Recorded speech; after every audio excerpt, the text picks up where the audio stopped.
தொழுகை இல்லை என்றால் இந்த இஸ்லாத்தை விட்டு நான் வெளியேறி விடுவேன். தொழுகையில் பொடுபோக்கு செய்தால் பெரும்பாவத்தில் நான் இருக்கிறேன். தொழுகை என்னுடைய வாழ்க்கையின் சந்தோஷம். தொழுகை என்னுடைய நோய்க்கான நிவாரணி. தொழுகை என்னுடைய ரிசுக்குக்கான விஸ்தீரணம். தொழுகை என்னுடைய ரப்பை சந்தோஷப்படுத்துவதற்கான அடிப்படை. தொழுகை என்னுடைய மனோ இச்சையை கட்டுப்படுத்துவதற்கான வழி. தொழுகை என்னுடைய சொர்க்கத்திற்கான திறவுகோல். தொழுகை என் மறுமையின் முதல் விசாரணை. தொழுகை என்னை நரகத்திலிருந்து பாதுகாக்கிற கேடயம். தொழுகை என்னுடைய கபரின் சந்தோஷம், வெளிச்சம். தொழுகை என்னுடைய வாழ்க்கையினுடைய நிம்மதி. தொழுகை என்னுடைய வாழ்க்கையினுடைய மன அமைதி. தொழுகை என் ரப்பை திருப்திப்படுத்துகிற சாதனம். தொழுகை என் ரப்புக்காக நான் அடிமை என்று நிரூபிக்கிற அடிப்படையான விஷயம். அன்புக்குரிய சகோதரிகளே, இந்த விஷயத்தில் கூட என்னால் சரியாக இருக்க முடியவில்லை என்றால் நான் மறுமைக்காக என்ன செய்திருக்கிறேன்? நான் மறுமைக்காக என்ன செய்திருக்கிறேன்? நான் மௌத்தாகுவதற்கு என்ன தயாரிப்போடு இருக்கிறேன்?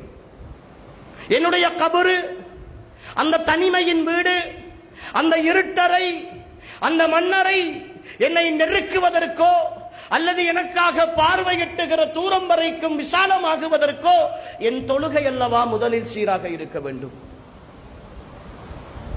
நாம் எப்படி தொழுகிறோம்? லுஹரை அஸரோடு சேர்த்து தொழுபவர்கள், அஸரை மகரிபோடு சேர்த்து தொழுபவர்கள், மகரிபை இஷாவோடு சேர்த்து தொழுபவர்கள், இஷாவை படுக்கிற நேரத்தில் சோம்பேறித்தனத்தோடு தொழுபவர்கள். தொழுகைக்கான எந்த பெருமானமும் கிடையாது, எந்த பெருமானமும் கிடையாது. அன்புக்குரிய சகோதரிகளே, தெளிவாக புரிந்து கொள்ளுங்கள். அல்லாஹு தஆலா அவனுடைய திருமறையில் சொல்லுகிறான், இன்னமல் முஃமினூன அல்லதீன இதா ذுக்கிரல்லாஹு வஜிலத் குலூபுஹும். முஃமின்கள் அவர்களுடைய உள்ளங்களுக்கு முன்னால், அவர்களுக்கு முன்னால் அல்லாஹ்வை பற்றி நினைவு கூறப்பட்டால் அவர்களுடைய உள்ளங்கள் எல்லாம் நடுங்கி போகும் என்று அல்லாஹ் சொல்லுகிறான். ஈமான், அல்லாஹ் பற்றிய நம்பிக்கை, அல்லாஹ்வுடைய மறுமையை பற்றிய நம்பிக்கை, அல்லாஹ்வுடைய மலக்குகளை பற்றிய நம்பிக்கை, மறுமையில் நடக்கிற நிகழ்வுகளை பற்றிய நம்பிக்கை, மறைவான விஷயங்களை பற்றிய நம்பிக்கை உள்ளத்தில் இருக்குமானால் அல்லாஹ் என்று சொல்லுகிற பொழுது உள்ளம் நடுநடுங்க வேண்டும். ஆனால் ஒவ்வொரு பள்ளிவாசலிலும் தொழுகைக்கான நேரம் அல்லாஹு அக்பர், அல்லாஹு அக்பர். உன் வாழ்க்கையில் உன் வேலைகளை விட, உன் கணவனை விட, உன் பிள்ளைகளை விட, கேவலம் உன் தூக்கத்தை விட அல்லாஹுதான் பெரியவன் என்று சொல்லுகிற வார்த்தை உள்ளங்களில், இதயத்தில் படுகிற பொழுதெல்லாம் அன்புக்குரிய சகோதரிகளே, தொழ வேண்டும் என்ற உணர்வே இல்லையே, தொழ வேண்டும் என்ற உணர்வே இல்லையே. நிறைய பேர் ஒரு கடமைக்காக செய்து கொண்டிருக்கும். உள்ளத்தில் கை வைத்து சொல்லுங்களேன், தொழுகையை அது கடமை என்று உணர்ந்து அல்லாஹுக்காக நன்றி செலுத்துகிற உணர்வோடுதான் நான் தொழுகிறேன் என்று சொல்கிற எத்தனை சகோதரிகள் இருப்போம்.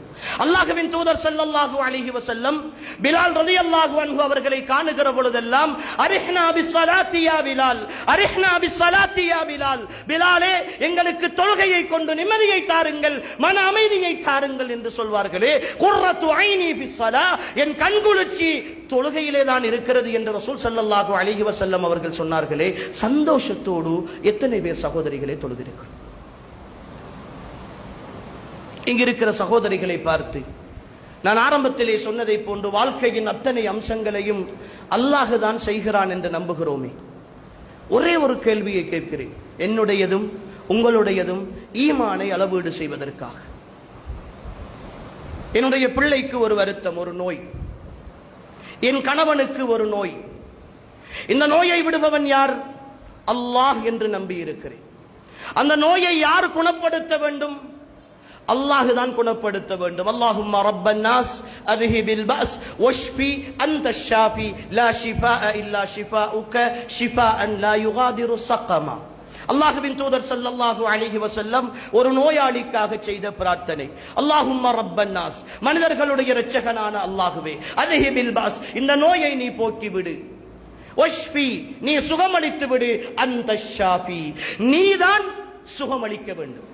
இந்த உலகத்தில் உன்னை தவிர சுகமளிப்பவர்கள் யாரும் கிடையாது.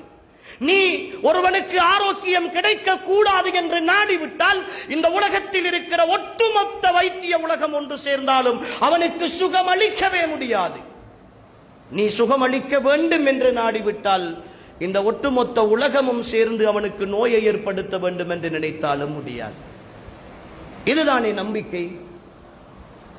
என்னுடைய மகனுக்கு காய்ச்சல், என்னுடைய மகளுக்கு சுகமில்லை என்றாவது ஒரு நாள் ஒரு தஹஜ்ஜுடைய நேரம் முஸல்லாவை எடுத்து விரித்து 2 ரக்அத்துக்கள் தொழுதுவிட்டு அல்லது ஏதாவது ஒரு நேரத்தில் 2 ரக்அத்துக்கள் தொழுதுவிட்டு சுஜூதிலே வைத்து, யா அல்லாஹ், என்னுடைய பிள்ளைக்கு இந்த நோய் ஏற்பட்டிருக்கிறது, உன்னை தவிர வேறு யாரும் குணப்படுத்த முடியாது என்று நான் நம்பி இருக்கிறேன், நீ இந்த நோயை குணப்படுத்தி விடு என்று சொல்லி அல்லாஹ்விடத்தில் துஆ செய்துவிட்டு வைத்தியர்களை நாடியவர்கள் எத்தனை பேர் இந்த சபையில் இருக்கிறார்கள்?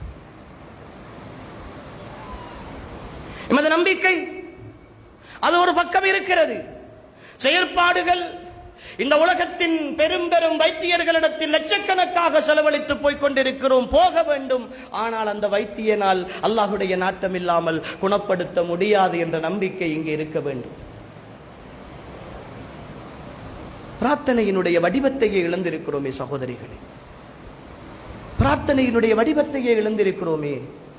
ஒரு கஷ்டத்திற்காக, ஒரு கடனிற்காக, ஒரு பிரச்சனைக்காக, கணவனுக்கு தொழில் இல்லை என்பதற்காக, வீட்டிலே கடன் பிரச்சனை என்பதற்காக, வருமானம் இல்லை என்பதற்காகவெல்லாம் அல்லாஹ்விடத்தில் கேட்டிருக்கிறோமா?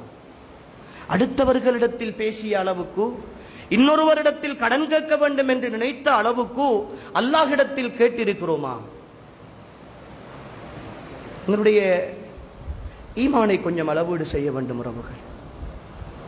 நாம் வாழுகிற இந்த அற்பமான உலகில் நிறைய மௌத்துகளை சந்தித்துக் கொண்டிருக்கிறோம். உபதேசங்கள் நிறைய கேட்டுவிட்டோம், செயற்பாடுகள் தான் இனி வேண்டும், செயற்பாடுகள் தான் வேண்டும். அல்லாஹ்வுக்காக வாழுகிற வாழ்க்கையை அப்படியே ஒட்டுமொத்தமாக இழந்திருக்கிறோம் உறவுகளே. இன்னும் ஒரு பக்கம் நன்மைகளினுடைய வடிவங்கள் குறைந்து போகிற அதே நேரம் பாவங்கள், சுப்ஹானல்லாஹ், வார்த்தைகளால் வர்ணிக்க முடியாத அளவுக்கு பாவங்களை தொடர்ந்து செய்து கொண்டிருக்கிறோம்.